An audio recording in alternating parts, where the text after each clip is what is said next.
In the name of God Almighty, the most gracious, the most merciful, peace be upon you. Welcome to the program HIKMAT. I am Muhammad Hassan Ilyas. Dear viewers, the program HIKMAT with Ghamidi Sahab has now completed more than 300 programs in this new series. In these programs, Ghamidi Sahab has discussed countless topics. We receive feedback about them from all over the world. Many people appear to agree with the opinions of Ghamidi Sahab, and many people also disagree with your opinions. We also receive criticism. In this program, we have tried to present the criticism with an open mind before Ghamidi Sahab. Whatever opinions arise about religion, about philosophy, about history, about Islam, whatever views emerge, they should certainly be subjected to criticism. However, after this complete conversation and this very long duration of the series, we feel the need to discuss another important matter as well. When people listen to different opinions and different viewpoints, first the ordinary person and then scholars in the second stage observe the situation created by this criticism. They wish to know how a decision should be made regarding which scholar holds the correct opinion and which one is mistaken. The ordinary person often says that he does not possess any tool through which he can determine which scholar's opinion is correct and which one is wrong. And when discussions are held with scholars, they express disagreement regarding applications and interpretations, but they do not express disagreement about the foundational principles themselves. Therefore, a grand dialogue based on principles does not take place. Our effort in this program and in the coming episodes is to present the entire worldview that Ghamidi Sahab has developed regarding religion. We want to understand the principles and traditions in whose light he thinks about religion and formulates his opinions. Then we will also examine the criticisms directed toward him and attempt to understand the real issues involved. In other words, we want to understand the entire intellectual system through which a religious opinion is formed and what the underlying methodology is. Let us begin this discussion with our distinguished guest, Javed Ahmed Ghamidi Sahab.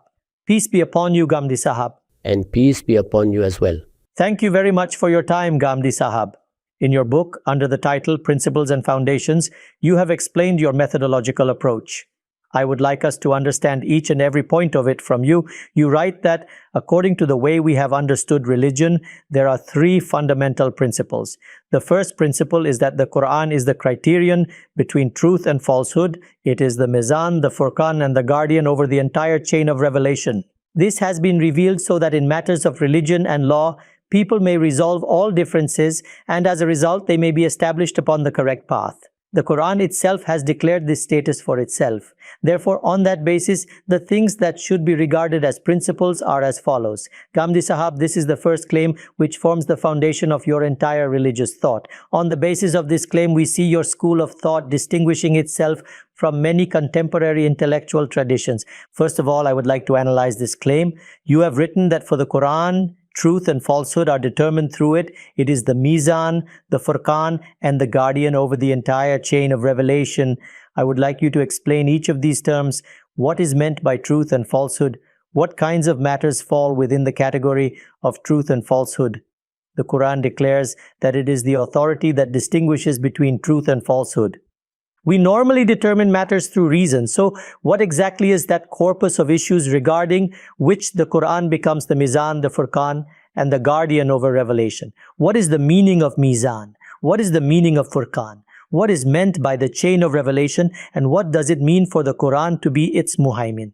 When we first become conscious in this world, a very great question arises before us. That question concerns the human being himself, his existence, his personality, his consciousness, his knowledge, his intellect. With all these qualities, the human being appears as a creature in whom God Almighty has placed endless possibilities for the manifestation of power. Right. Any person, whether he believes in the Lord of the universe and the creator of humankind or not, is compelled to recognize that within the personality of a human being, there exists an entire world. There is an external world, which we may call the greater world, or Alam-e-Akbar. And within the human being, there is also an inner world, or Alam-e-Asgar. When the journey of this inner world begins to unfold, entire universes appear before us. Yet this same human being, who sometimes lives for 60 years, sometimes 70 years, sometimes dies soon after birth, sometimes in childhood, sometimes in youth. This human being eventually departs from the world. A universal law has been declared, Kullu nafsin dha'iqatul maut, every soul shall taste death. When death appears before us as a reality, then the greatest disturbance arises, one greater than any other disturbance that can occur in the world. Right. The human being reflects, I possess this personality, this intellect, this knowledge, this sense of beauty, this moral awareness. Within my inner world, I have experienced an entire universe, yet one day I will be buried in the earth. This is my ultimate condition, and this question therefore arises, is my life finished with death, or is there something beyond it? This is the fundamental question regarding truth and falsehood. The answer to this question has been placed by God Almighty within human nature, but without detailed explanation. It exists there as a principle, not in the detailed form in which we later encounter it. And that answer has also been conveyed through the prophets of God. This answer itself is what you may interpret as religion. Thus, the discussion here concerns the principles for understanding religion. In the book you mentioned, the discussion concerns how truth and falsehood are to be determined within the guidance of religion. Here we are not referring to matters of ordinary worldly life, for which human beings already possess methods of decision-making. For example, there are the natural sciences, there are disciplines of sociology, there are various fields of knowledge related to worldly affairs. To decide matters within those fields, a great amount of knowledge exists within human intellect. And in the light of that knowledge, human civilization continues its journey. Thus, we see that human beings constantly advance these sciences. They explore the capacities placed within human nature, make discoveries, refine those capacities, and develop means for creating comfort and facilities in the world. Even today, the knowledge we have developed, whether in social sciences or natural sciences, remains limited to our worldly life. Among these fields, there are also many errors. Sometimes principles are adopted that are incorrect and later become harmful for humanity. However, God Almighty has given human beings the ability to observe and correct such errors. Therefore, these domains remain primarily intellectual and worldly sciences. But when the reality of death confronts us, the human being wishes to know what comes next. What lies after death? This is the question for which religion provides an answer. In response, it tells us that you have a creator, and after death, you will not simply vanish into dust, rather, you will appear before that creator. From this point, the knowledge of religion begins. The reality of religion becomes clear. In other words, what you call the guidance of God Almighty begins here. Then the human being feels the need to search for the straight path. At that stage, the question arises, if the path to God requires distinguishing truth from falsehood, which direction should I follow? God Almighty has provided a detailed answer to this question in the Quran. This answer has been presented in Surah Al-Baqarah in great detail. There it is explained that when human beings first began their life in the world, there was no confusion in this matter, there was no disagreement. According to human nature, the guidance that had been placed within it was clear. God Almighty first selected the human being, honored him with revelation, addressed him directly, and granted him guidance through revelation, the guidance we now describe as the guidance of the prophets. Thus, the beginning of humanity was not based merely on natural knowledge. Rather, the requirements of that natural knowledge were explained in detail through revelation from God Almighty. The Quran says that humanity was originally a single community, كَانَ النَّاسُ أُمَّةً وَاحِدَةً. That is, the Prophet Adam, peace be upon him, conveyed this guidance to his children. For a long period afterwards, during what we may call the age of natural guidance, humanity remained upon the same guidance. There was no confusion. There was no dispute about truth and falsehood. However, God Almighty created human beings in such a way that if they are left to themselves, they may create confusion. they may adopt other sources and begin making their own distinctions between truth and falsehood. Sometimes they even end up following falsehood completely. Thus, this is what happened. When the truth given by God Almighty was abandoned and human beings turned toward other sources, confusion began to arise. Differences appeared regarding what is truth and what is falsehood. When these differences emerged, God Almighty says, بَعَثَ اللَّهُ النَّبِيِّينَ. God sent the prophets. Just as God had appointed Adam as a prophet to clarify the details of natural guidance for the first human beings, He then continued sending prophets throughout history. And the Quran says, بَعَثَ اللَّهُ النَّبِيِّينَ مُبَشِّرِينَ وَمُنذِرِينَ. They brought glad tidings and warnings. They warned human beings about their errors and informed them about life after death. This was their mission. Another thing about those prophets is also mentioned in that verse, وَأَنزَلَ مَعَهُمُ الْكِتَابَ. God revealed books along with them. Why were those books revealed? So that people might judge their differences through them. When disagreements arise regarding truth and falsehood, a written word revealed by God Almighty should exist so that people can refer to it and determine the correct decision. This is the knowledge given by God Almighty, and this is the arrangement established by Him. I have explained here that when these books continued to be revealed, we know that the Quran was revealed as the final book. It was revealed upon the final prophet, peace be upon him. This final book, which we call the Quran, has itself declared its status. It has said that it stands in the same position as those earlier books which were revealed, so that people could judge their differences through them. Thus, the Quran itself has described its role in various places using different expressions. For example, at one place it is said, Allahu alladhi anzala al-kitaba wal Meezan. God Almighty is the one who has revealed the book and the balance. This means that He revealed His book for the people as a scale. There is extensive explanation of this in the classical commentaries or tafsirs. The meaning is that this book functions as a scale, just as a goldsmith possesses a weighing scale through which he examines the material he has, whether it is pure gold or brass. If it is something mixed, he determines how much of it is brass and how much of it is gold.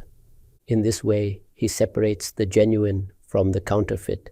This scale performs a similar function. The Quran has been revealed for you in the same manner. At another place, the Quran adopts another name for itself. What is that name? Furqan. The meaning of Furqan is that which makes a distinction. Obviously, the distinction here refers to the difference between truth and falsehood. Thus, the Quran further elaborates that this Furqan has been revealed. Why has this Furqan been revealed? It has been revealed so that it may make the decisive distinction for people. That is why it has been revealed. لِيَكُونَ لِلْعَالَمِينَ نَذِيرًا, so that it may become a warner for all the worlds. Therefore, the word Furqan informs us that the Quran possesses the same status that the earlier books of God possessed. And now, until the day of judgment, it is this book which will continue to make the decisive distinction. In the same way, when the question arose that the books of God had already been revealed before this, the Quran explained its special status among those books. It clarified that whether those earlier books remain preserved or not, and in whatever form they exist, it will not affect the matter, because this book has been revealed as the criterion over them. The Quran has also used the word muhaymin about itself. This means that it stands as a guardian and overseer over the earlier revelations. It preserves their teachings within itself. And now, whenever a debate arises concerning truth and falsehood, the Quran will give the final decision. This is the status of the Quran, which in our school of thought is fundamentally accepted and acknowledged. This status is accepted at such a level that there is no possibility of contradiction, even in the slightest degree. The Quran is the Meezan, the Quran is the Furqan, the Quran is the authority. The Quran itself is the scale between truth and falsehood. When the Quran gives a command, then no room remains for anyone else to override it. I have explained the results and consequences of this principle in the same discussion, and I have also elaborated upon it in some of my other writings. But the fundamental point is this. You asked about the meaning of truth and falsehood. In order to understand this, we must recognize that we seek the guidance of God Almighty. To obtain the guidance of God Almighty, generally there are three means that a human being adopts. First, a human being possesses the intellect that God Almighty has granted him. Just as he resolves the matters of worldly life through his intellect, in the same way he also uses that intellect to understand reality, his own reality, the reality of the universe, the reality of death, and the reality of life. When he uses his intellect in this way, one of two results will emerge. Either he will reach the truth or he will reach falsehood. Thus, the question arises, in the matter of divine guidance, how are truth and falsehood to be distinguished? Similarly, sometimes a person turns inward and focuses on his inner self. Within his inner being, there exists a complete personality. When he examines his inner self, he finds other faculties available to him, such as intellect, conscience, intuition, inspiration, and similar inner experiences. Through these faculties, he feels that he can establish a connection with reality. The intellect, through reasoning, establishes arguments. By examining the facts of existence, it proceeds from the known to the unknown. However, these inner faculties create what a person feels to be a more direct connection with reality. Sometimes a person uses these inner experiences in an attempt to reach the truth, but even here the outcomes may be either truth or falsehood. Therefore, the question arises once again.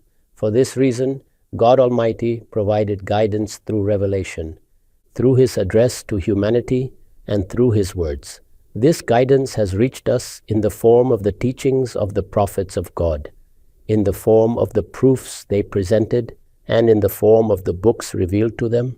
Thus, when the intellect engages in the debate between truth and falsehood, and ultimately differences arise, where should a person turn? He must turn to the Book of God. It is there that the final decision will be made. The knowledge that God Almighty has granted, that is, the knowledge conveyed through the prophets, serves as the ultimate reference. No matter which method you adopt to reach the truth, you may reach correct conclusions or fall into error. All these possibilities exist. Therefore, where should a person go for guidance? He has been instructed to come to this book. Thus, the meaning of truth and falsehood here is that when we set out to seek the religion and guidance that God Almighty requires from us, and when we use the resources available to us, our intellect, our inner faculties, and other means, we may reach different conclusions. At that point, when a mistake must be distinguished from correctness, God Almighty has revealed a scale for us in the form of His books. And in its final and complete form, that scale exists today as the Quran. This is the meaning of the Quran, being the Meezan, the Furqan, and the decisive distinction between truth and falsehood. Your point is absolutely clear, Ghamidi Sahab. You have explained in great detail the importance of this first principle. When we turn toward the Quran, what exactly are we turning to? We turn to it for the answers to the great questions of the universe, the questions that give rise to the need for religion. These include the debate about my existence, the question of death, the reality of the human being, how matter manifests itself as life, and how consciousness emerges within that life. These are the kinds of questions under discussion. So, when we claim that the Quran is the scale between truth and falsehood, it means that regarding these great narratives of existence, the questions of who I am, where I came from, what will happen after my death, and what the nature of this world is, our intellect alone cannot reach a final decision. In these matters, according to its own claim, the Quran is obligated to provide answers. Therefore, if any of us turns to it with these questions, it promises to provide guidance. There should be no doubt about this. In this regard, the Quran addresses everything. It will tell you what life is. It will tell you the status of the human being. It will tell you whether death is the end of life. It will tell you the purpose of this life. It will tell you about the world that you will enter after death. Then it will tell you what God Almighty demands from you in order to enter that world successfully. This message is described as tazkir, a reminder, and it says, قَدْ أَفْلَحَ مَنْ زَكَّاهَا وَقَدْ خَابَ مَنْ دَسَّاهَا. Successful indeed is the one who purifies his soul, and failed is the one who corrupts it. Therefore, it instructs you to purify yourself. This purification is what will guarantee success for you. Thus, the Quran explains all these matters. Naturally, in order to achieve this purification, a person must examine his own existence and ask what guidance he requires.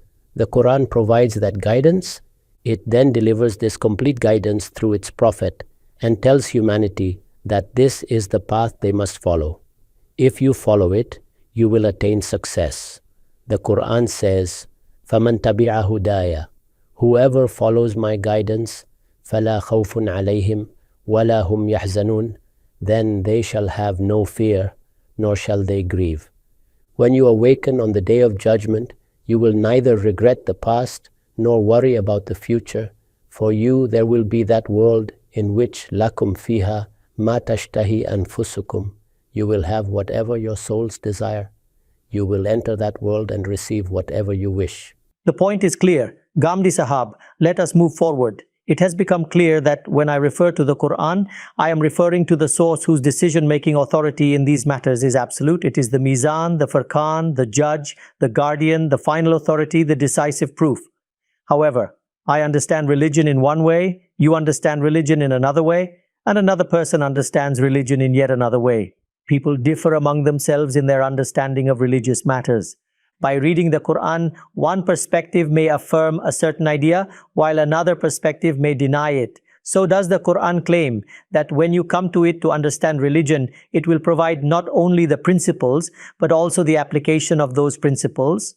So when there is disagreement in that matter, is the authority of decision mine, or must something else be done for it? This is not a disagreement about truth and falsehood. Rather, it is a disagreement about understanding the truth. Subhanallah, what a profound distinction. It is a disagreement about understanding the truth. That is to say, the truth has already been found. It has been recognized that the truth lies in this book. The truth lies within its guidance. This truth has come from God Almighty. There is no doubt about its being the truth. Observe that the Quran praises itself in many places. It declares that this is the truth. This is the guidance. There is no doubt in it. So, the person who accepts this truth as truth has now ended the debate of truth and falsehood for himself. In other words, if in comparison to this book, he insists on something else as superior while presenting some rational conclusion, then in reality he is following falsehood. If he gives greater importance to his own inspirations, his own reflections, or the opinions of others in comparison with it, then in reality he has entered the domain of truth and falsehood again. But the one who has truly accepted this book has surrendered himself before it. He has declared that this is the truth. This indeed is the truth. Now he must follow the guidance of his Lord through it. Thus he accepts the Quran, he accepts its status. Now the Quran tells him, I am the Meezan, I am the Furqan. Now you must live your life while accepting my authority. This has been made clear. Now he wishes to understand this truth. When a person tries to understand something, he may also make mistakes. Human beings have not been given any guarantee that once they accept the truth, they will never make an error in understanding it. A human being can make mistakes even while trying to act with fairness and justice. A person may be ignorant, he may be inexperienced, he may be distracted by other influences. You may ask him to free himself from those influences and overcome them. But even after that, he may still make a mistake. That mistake does not mean that he has refused to distinguish between truth and falsehood. Rather, it is a mistake in understanding the truth. Regarding this matter, Imam Hamiduddin Farahi stated two very specific reasons, and he explained them with great eloquence. He said that mistakes occur because of two things: a lack of knowledge and a lack of contemplation. When the truth stands before you, then the mistake that occurs is not about recognizing the truth itself. It is about understanding it properly. Even when we refer to the Quran, the Meezan and the Furqan, it is still possible that mistakes may occur in understanding it. Therefore, in order to protect ourselves from error, we must do two things. First, if there is a deficiency in knowledge, we must acknowledge it and remove it. Second, if there is a deficiency in contemplation, we must strive harder and remove that deficiency as well. This effort must be made in every case. Despite this, if a mistake still occurs, then God Almighty has given assurance that He does not hold people accountable for such mistakes. Therefore, if a person is sincere in his effort to understand the truth, then the issue of truth and falsehood does not arise for him. For this reason, our entire Ummah has agreed that our great Imams, those who emerged in fiqh, kalam, and other Islamic sciences, are regarded as Imams of truth. They intended to understand the truth while taking it as their foundation. In doing so, they could make mistakes. Therefore, the discussion about understanding the truth is not a discussion about truth and falsehood. Rather, it is a discussion about human effort and reward. It is a discussion about right and wrong. It is a discussion about what is stronger or weaker, better or less appropriate. Such discussions will always continue. How are decisions made in such matters? If a deficiency of knowledge is identified in a scholar, then when a knowledgeable person points it out, it should be corrected. And if a person has not contemplated deeply enough about something, then he should examine whether God Almighty has enabled other people to think more deeply about it or to present stronger insights. In this way, God Almighty has arranged the guidance of humanity. He has granted different abilities to different people. Thus, if we are a community of knowledge, then those who do not possess the same level of knowledge or those who do not possess the same level of contemplative ability present their efforts before others who do. In this way, the journey of understanding continues. Here there is no debate about truth and falsehood. What matters here is recognizing the source from which we must take the truth. So, once you have decided that the truth must be taken from the Book of God, then the first step has already been taken correctly. If mistakes occur afterward, they will either be mistakes of knowledge or mistakes due to insufficient contemplation. The task then is simply to remove those causes. It is not a defect in the truth itself, nor in the book. Yes, the point has become clear. Ghamidi Sahab, let us move forward in this discussion. You have explained in detail what is meant by truth and falsehood. You have also clarified what kinds of questions and narratives require answers from the Quran and that it claims authority in those matters. Let me present a few major examples so that it becomes clearer whether these are indeed matters of truth and falsehood and whether the Quran provides guidance about them. The question here is not what the Quran's answer is, but rather whether these are matters for which guidance should be sought from the Quran. Ghamidi Sahab, within the Muslim intellectual tradition there have been many debates. Let me present a few of them before you so that it may become clear whether these are matters of truth and falsehood that the Quran will decide. For example, in the earliest period of Islamic thought, there was the question, is human action purely predetermined or has the human being been granted freedom of choice? Two major viewpoints emerged regarding this issue. The views associated with the Qadariyah and the Jabariyah. Now the question arises, does this issue fall within the domain in which we should turn to the Quran to determine truth and falsehood? Even in this matter, a debate continues. The real question is, on what basis is this debate taking place?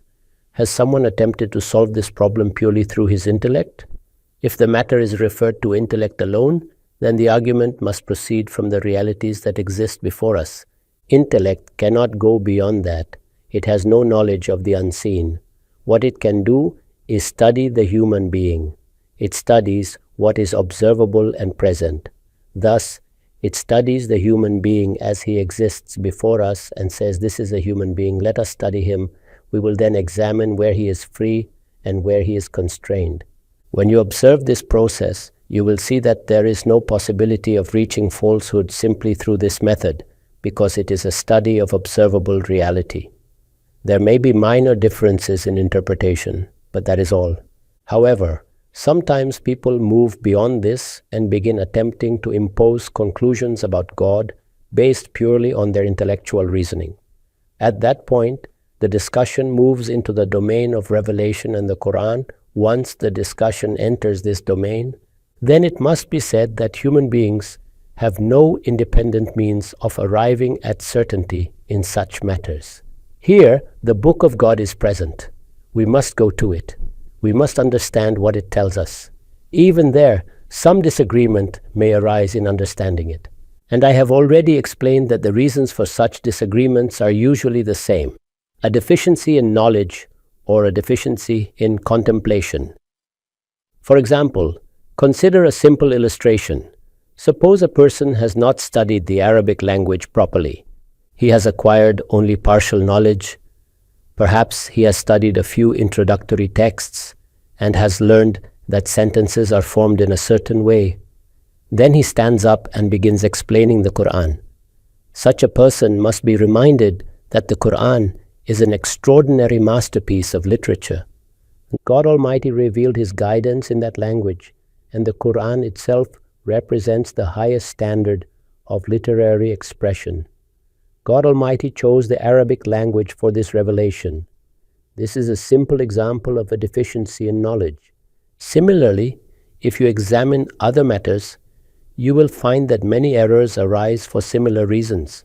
If you reflect upon the debates of the Jabariya, Qadariya, and similar groups, you will notice that in reality, human beings constructed intellectual premises that went beyond their legitimate limits. If they had confined themselves to studying the human being and forming their opinions within that boundary, their conclusions would have remained within the realm of legitimate inquiry.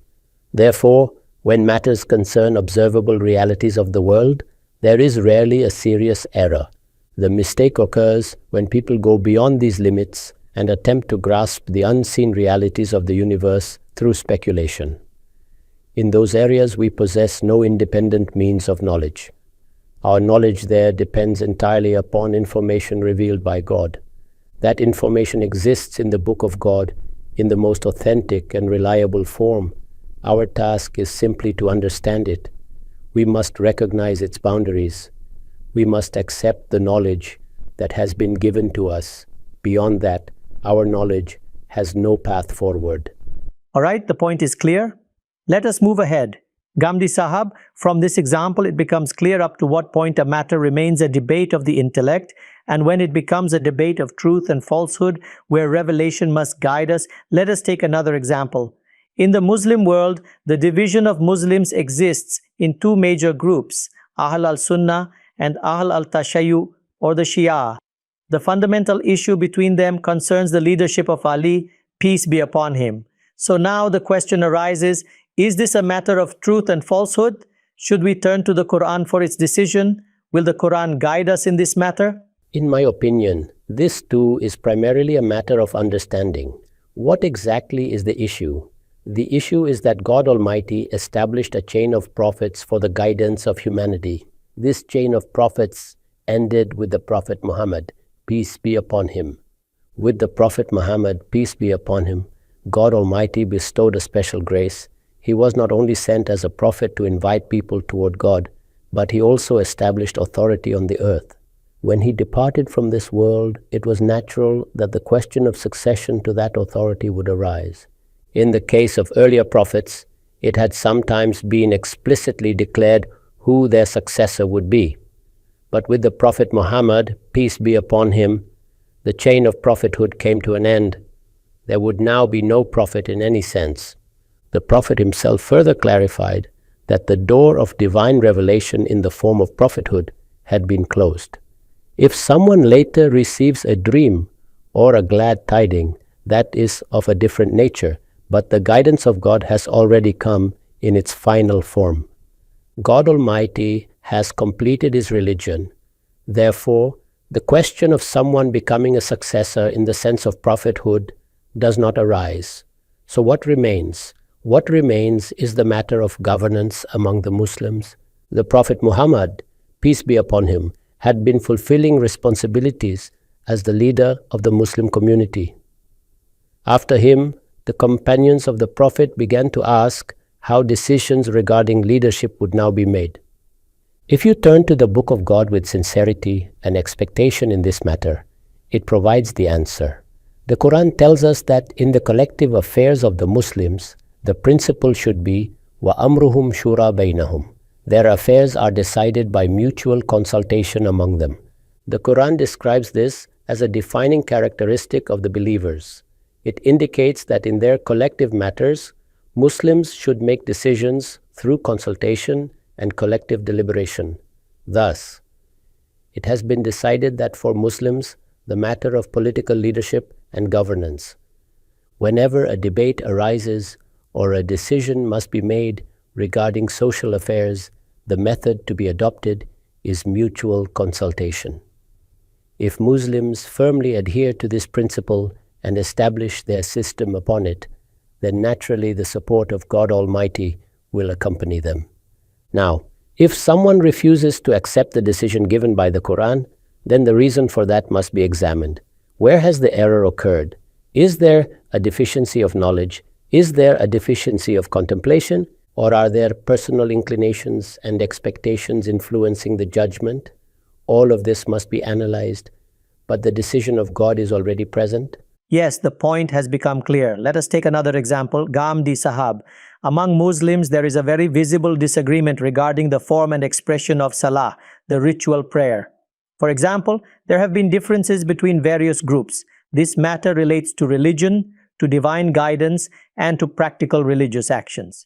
So does this also fall under the category of truth and falsehood? Whose approach is correct and whose is mistaken? Should we determine this from the Quran? The people who discuss this matter, except for a few, do not consider it a debate of truth and falsehood. Rather, they recognize that the guidance regarding this matter already exists. What has the Quran done? The Quran has clarified the fundamental matters of religion. It has corrected your beliefs. It has clarified the realities of faith. But when it comes to practical religious guidance, the Quran instructs believers to follow the tradition of Abraham, peace be upon him. Addressing the Prophet Muhammad, peace be upon him, it also states this explicitly. In one place, after mentioning a list of prophets, most likely in Surah Al-An'am, it concludes with the instruction, فَبِهُدَاهُ مُقْتَدِهِ, follow their guidance. This indicates that the practical tradition of religion is transmitted through the prophets. Thus, the Quran directs us toward the Prophet Muhammad, peace be upon him, in such matters. So where should we go to learn these practices? We must go to the Prophet. And when the Quran directs us toward the Prophet, it also clarifies his authority. It says, مَا آتَاكُمُ الرَّسُولُ فَخُذُوهُ وَمَا نَهَاكُمْ عَنْهُ فَانْتَهُ. Whatever the messenger gives you, take it, and whatever he forbids you, refrain from it. The Prophet of God is present among you. Whatever he gives you as a prophet, you must accept it. And whatever he forbids you, you must refrain from. Similarly, we are told that divine guidance does not come separately from the Prophet. This book has been given to you through the Prophet. If God Almighty gives any further explanation or guidance, it is also through the Prophet. Thus, the Quran states that the Prophet will recite God's verses to the people, and he will teach them wisdom and law. يُعَلِّمُهُمُ الْكِتَابَ وَالْحِكْمَةِ. He teaches them the book and the wisdom. In this way, at many places and from many angles, the Quran instructs us to turn toward the Prophet. When we turn to the Prophet, we receive from him the practices of religion, prayer, fasting, itikaf or spiritual retreat, and Hajj and Umrah. Where did the Prophet take these practices from? He inherited them from the tradition of Abrahamic religion. Under the guidance of God Almighty, the Prophet purified those traditions from the corruptions that had entered them. Where there were distortions, he corrected them. Then he introduced them into the Muslim community in their purified form. Therefore, according to the guidance of the Quran itself, the source for these practices is the Prophet. In other words, what we refer to today as the sunnah. Thus, when we turn toward the sunnah, the same kinds of issues arise that occur when we interpret the Quran. Again, the causes are the same, either a lack of knowledge or a lack of contemplation. In understanding a matter, people sometimes fail to fulfill the intellectual responsibility required. At that point, other scholars draw attention to the mistake. How has God arranged a solution for this?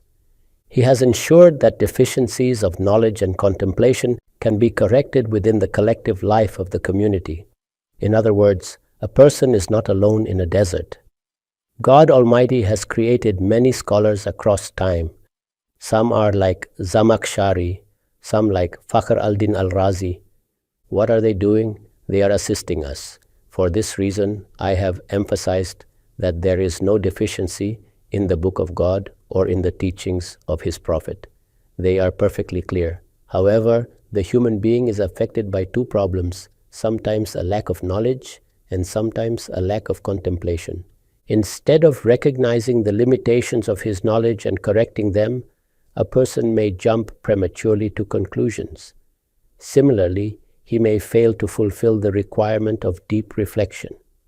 To correct this, God Almighty has granted these abilities to many people and continues to grant them opportunities. If I make a mistake, you may correct me. If you make a mistake, someone else may correct you. If someone in our time cannot correct it, then perhaps scholars like Razi or Zamakhshari have already addressed it. In this way, an ongoing intellectual effort exists to remove such errors. This is not a debate about truth and falsehood. No one here claims to be discovering truth versus falsehood. The tradition of Salah has already been established through the Prophet Muhammad. Peace be upon him.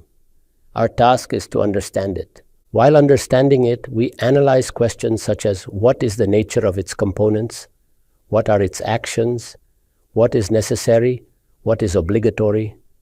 All of this is part of understanding the practice, and in understanding it, differences of interpretation naturally arise. Yes, the point has been clarified, Ghamidi Sahab. I would like to ask one final question regarding the entire discussion. It has become clear what is meant by truth and falsehood and which matters the Quran claims authority over as Meezan, Furqan and Guardian. However, when we examine the contents of the Quran itself, we see that it goes beyond these themes. It discusses history, it refers to earlier scriptures, it gives legal rulings from divorce to inheritance. In such matters as well, truth and falsehood will be determined. However, according to the framework we discussed earlier, the Quran has also made the application of religion part of its discourse. Truth and falsehood arise only when we attempt to derive concepts of matters like divorce from sources outside the divine guidance. But once we recognize that the Book of God is the source, and that we received this book through the Prophet Muhammad, peace be upon him, the situation becomes clear. The Quran itself informs us that the source of religion is the teaching and authority of the Prophet. This Quran itself reached us through him, and in many matters, God Almighty has directed us toward him. Once this is understood, we know where to obtain complete guidance. We already possess that guidance.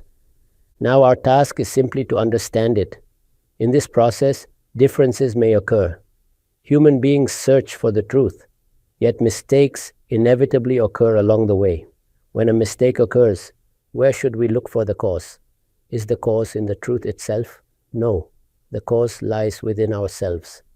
As I mentioned earlier, Imam Farahi explained this in just 2 words.